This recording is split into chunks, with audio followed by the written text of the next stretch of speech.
जो चीज कभी खत्म ना हो, बढ़ता जाए, उसको अक्षय पात्र भी कहते हैं।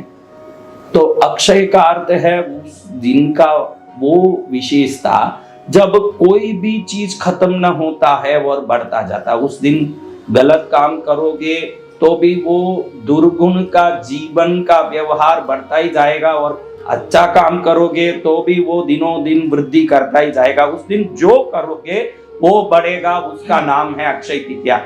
शुभ अक्षय या अशुभ अक्षय नहीं है, अक्षय है, यानी जो है वो क्षय होगा नहीं और बढ़ता जाएगा। आजकल देखो ये ज्वेलरी दुकानों के ऐड और मीडिया का ऐड के द्वारा इतने सारे दुनिया में आकर्षण बढ़ चुके हैं कि लोग गरीब से गरीब उधारी लेके भी उस दिन 1 ग्राम सोने का सिक्का, उधारी लेके भी 5 ग्राम का चांदी का सिक्का कुछ न कुछ खरीदते हैं, उधारी लेके भी करते हैं। और आदमी दौड़ता है, आज धनतेरस है, आज अक्षय तृतीया, कुछ न कुछ खरीद ले।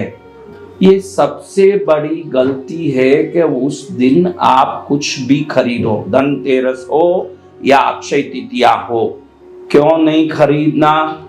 क्या इसमें गलती? अक्षय तृतीया का अर्थ है आप जो करो वो बढ़ता जाएगा। आपने जो सोना खरीदा, चांदी खरीदा, ये दोनों चीज पैसा खर्च करके खरीदा है। आपने पैसा दुकान में खर्च करके वो वस्तु को खरीदा, यानी वर्ष भर आपको खर्च होता ही रहेगा। आप ये समझते नहीं हो, आपने सोना आया मेरे घर में, चांदी आया मेरे घर में, यही देखा, लेकिन वो सोना चांदी फोगट में नहीं आया या अपने आप नहीं आया, वो आपके धन का व्यय के बाद, खर्च के बाद आया। तो अक्षय तृतीया के दिन या धनतेरस के दिन जो भी चांदी सोना खरीदते हैं वो वर्ष भर खर्च करने के बाद ही वस्तु की प्राप्ति करेंगे।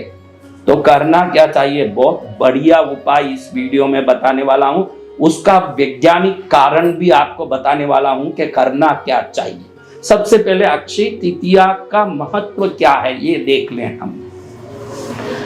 सुदामा जी थोड़ा सा पोहा लेके भगवान कृष्ण का दर्शन करने जा रहे हैं, और भगवान कृष्ण उस थोड़े से पोहे से प्रसन्न हो गए और सुदामा जी को बहुत बड़ा महल और बहुत बड़ा सुख और धन वैभव का आशीर्वाद दे दिया। जब सुदामा जी अपने घर गए तब मालूम पड़ा कि इतना बड़ा महल और इतनी व्यवस्थाएं प्रभु ने मेरे लिए कर दी।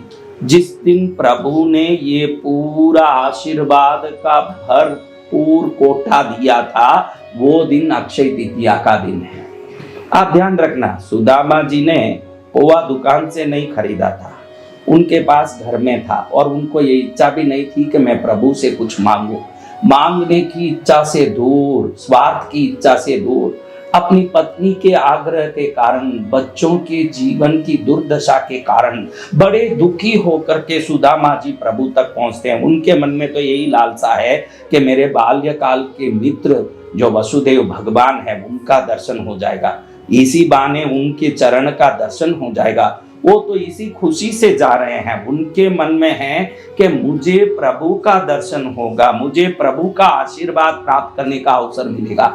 वो लालसा से वो जा रहे हैं। वहां जाके थोड़ा सा पोहा उन्होंने दिया प्रभु को।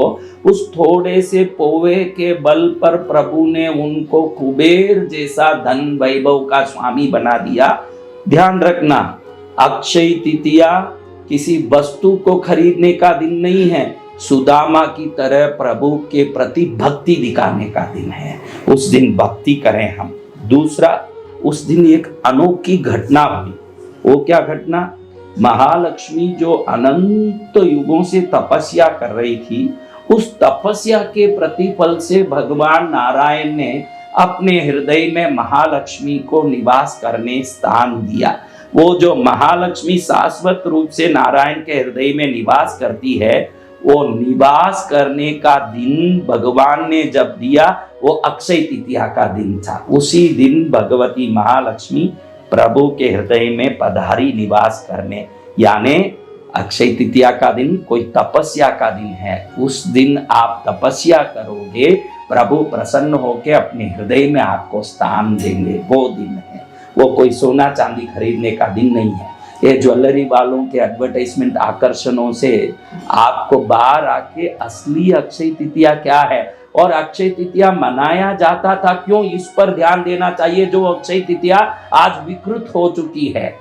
अब तीसरी बात, भगीरथ जो अपने पूर्वजों को प्रसन्न करने के लिए, पूर्वजों को सद्गति देने के लिए, पूर्वजों के जीवन का उद्धार करने के लिए गंगा माँ को धरती पर अवतरित करने के लिए एक पैर पर जो खड़े होके तपस्या किए और माँ गंगा पृथ्वी पर आकाश से अवतरित होके प्रभु शंकर के जटा पर प्रस्तुत हुई, वो दिन धरती पर जब गंगा अवतरित हुई वो दिन भी अक्षय तृतीया का दिन है। आप ध्यान रखो, भगीरथ की तपस्या से गंगा प्रकट हुई, यानी अक्षय तृतीया पोवा दे के प्रभु को प्रसन्न करें। यानी हमारे पास तुच्छ से तुच्छ वस्तु भी हो, वो तुच्छ से तुच्छ वस्तु भी प्रभु का है, ऐसे निस्वार्थ भाव भाने का दिन है। दूसरा, उस दिन तपस्या का दिन, भगीरथ ने तपस्या किया, महालक्ष्मी ने तपस्या किया और अपने पास जो चीज है उसको दान देने का दिन है अक्षय तृतीया। आप तो खरीदते हो, आप याद नहीं करते हो कि खरीदने से तो खर्च होता है। जब आप अक्षय तृतीया पर कुछ भी खर्च करोगे, वर्ष भर आपको खर्च कर करके चीज को लेने के लिए मेहनत करना पड़ेगा, श्रम करना पड़ेगा, खर्च बढ़ेगा आपके जीवन में। अक्षय तृतीया या धनतेरस खर्च करने का दिन नहीं है। आपके घर में जो वस्तु है, जो धन है, आपके घर में जो चांदी सोना है, उसकी पूजा करो। आप घर में उस दिन आपके पास पहले से ही जो है उसकी पूजा करो। जब उसकी पूजा करोगे, उस पूजा से उन धातुओं पर आपकी भक्ति की शक्ति पड़ेगी और प्रभु प्रसन्न होंगे, वो वस्तु और बढ़ेगा और बढ़ेगा। दुकान से खरीदने के लिए कोई अक्षय तृतीया के दिन की जरूरत ही नहीं है, पैसा दे के खरीदना ही है तो कभी भी पैसा दो, वो वस्तु तो आने वाला ही है, उसके लिए अक्षय तृतीया का क्या जरूरत है। अक्षय तृतीया तो तप व्रत पूजा से प्रभु को प्रसन्न करने का दिन है।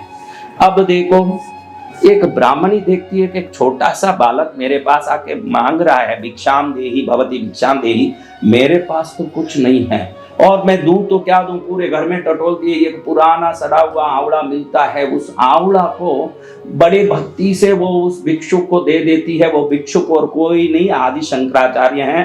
और वो ब्राह्मणी बड़ी प्रसन्न होके वो जो आंवला देती है उसको देख के प्रभु प्रसन्न हो जाते हैं, भगवत पाद आदि शंकराचार्य। और महालक्ष्मी को प्रार्थना करते हैं कि माँ तू ऐसे जगह पर क्यों नहीं रहती जहाँ इतना भाव है, तू संसार में वहां कैसे रहती है जहां देने की इच्छा ही नहीं हो, तुझे यहाँ रहना चाहिए। अंगम हरे बुलग भूषणम आश्रयंती भृंगांग नेव मुकुलाभरणम तमालम। कनकाधारा स्तुति की रचना करते हैं। कनक यानी सोना, धारा यानी वर्षा। तुरंत जैसे ही वो स्तुति करते हैं, सोने की आंवला की बरसात शुरू हो जाती है उस घर पर। वो सोने की आंवला का बरसात अक्षय तृतीया के दिन ही हुआ था उस घर पर।